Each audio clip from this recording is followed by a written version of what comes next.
Welcome to Penrose Learning, where we make understanding easy. In this video, I will explain how to use DaVinci Resolve for color grading. We will begin by exploring the dedicated color page, which is your central hub for all color adjustments. You will learn to identify and utilize the key tools available, such as the color wheels and curves.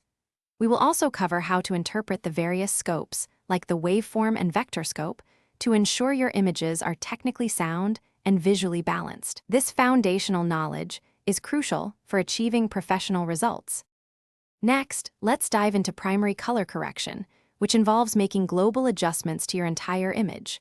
We will focus on the lift, gamma, and gain wheels to control your shadows, midtones, and highlights respectively. You will learn how to set proper black and white points for optimal contrast. Additionally, we will explore the temperature and tint sliders, essential for neutralizing unwanted color casts and achieving a natural-looking white balance across your footage. Now, let's move to secondary corrections, allowing for precise, targeted adjustments.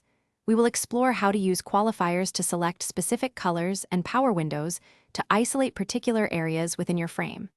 This enables you to refine details like skin tones or sky colors without impacting the rest of your shot. Understanding nodes is also key. You will learn to build complex correction stacks using serial and parallel nodes, ensuring a clean and organized grading workflow.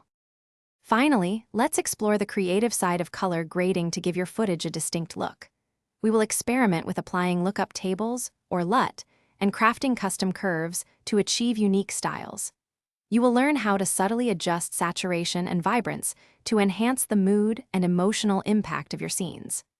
By combining all these techniques, you will be well equipped to transform your raw footage into a polished, professional, and visually compelling cinematic masterpiece.